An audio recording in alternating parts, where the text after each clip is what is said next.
Biden looks for a big win in South Carolina's Democratic primary. Columbia, South Carolina, AP, President Joe Biden is looking for an easy win in South Carolina's Democratic primary that officially kicks off his party's nominating process on Saturday, validating a new lineup he championed to better empower black voters who helped revive his once foundering 2020 campaign. Biden is overwhelmingly favored against Minnesota Representative Dean Phillips and self-help author Marianne Williamson. Yet the long and sometimes contentious process that saw the Democratic National Committee officially replace Iowa with South Carolina in its presidential primary's leadoff spot has made what's unfolding noteworthy.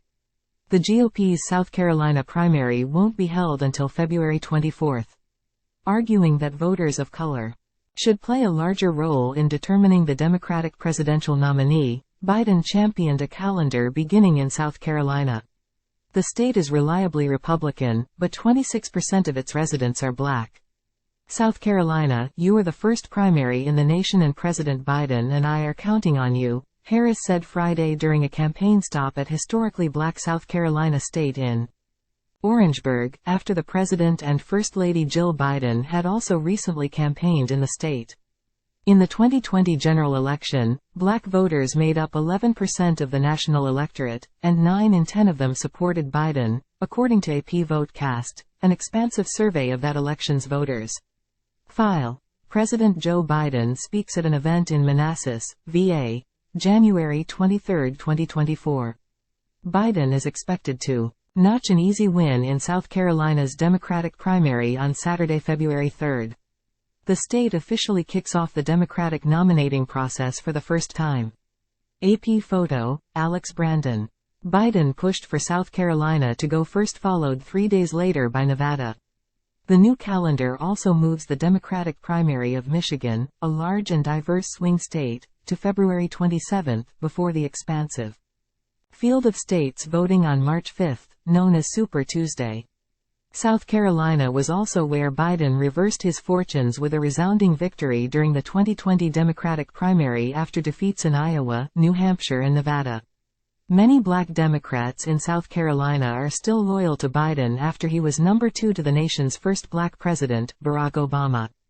The state's senior congressman, Democrat Jim Clyburn, long one of Congress's most powerful black leaders, remains a close Biden friend and ally. I wouldn't be here without the Democratic voters of South Carolina, and that's a fact, Biden said at the state's Democratic Party's First in the Nation celebration dinner last weekend. You're the reason I am president. The DNC sponsored a 6-figure ad campaign across the state and Nevada to boost enthusiasm for the president among black and Latino voters. Nevada's population is 30% Latino.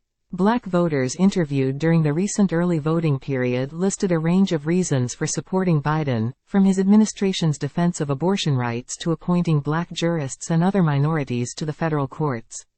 Some echoed Biden's warnings that former President Donald Trump, the heavy frontrunner for the Republican nomination, would threaten democracy as he continues to push lies that the 2020 vote was stolen. We can't live with a leader that will make this into a dictatorship. We can't live in a place that is not a democracy. That will be a fall for America, said LaJoya Broughton, a 42-year-old small business owner in Columbia. So my vote is with Biden. It has been with Biden and will continue to be with Biden. Some voters said they were concerned about the 81-year-old Biden's age, as many Americans have said they are in public polling.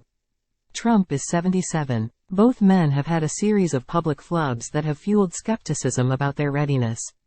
They're as old as I am, and to have these two guys be the only choices, that's kind of difficult, said Charles Trower, a 77-year-old from Blythewood, South Carolina. But I would much rather have President Biden than even consider the other guy. New Hampshire held a primary last week that defied the new calendar and wasn't sanctioned by the DNC. Still, Biden won the state via write-in, and a big South Carolina victory could begin to allay concerns of a majority of voters, as even most Democrats don't want him seeking a second term. In the meantime, the Democratic establishment, and even potential presidential hopefuls who could have competed against the president from the left or middle, have lined up behind Biden. The DNC also isn't planning primary debates, while Phillips has challenged his name not appearing on primary ballots in Florida and North Carolina.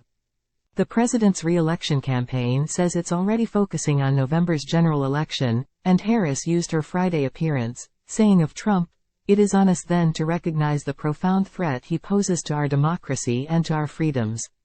Across our nation, our fundamental freedoms are at stake," Harris said. "It does not have to be this way." Trump has in turn accused Biden of threatening democracy, while downplaying his role in promoting falsehoods about election fraud embraced by the rioters who stormed the Capitol on January 6, 2021. Biden's campaign, the DNC and its other fundraising arms announced raising $97+ million in the final 3 months of last year and entered 2024 with $117.4 million in cash on hand.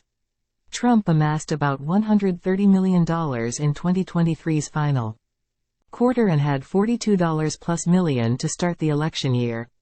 Weissert reported from Washington. Associated Press writer Ayanna Alexander in Columbia, South Carolina, contributed to this report.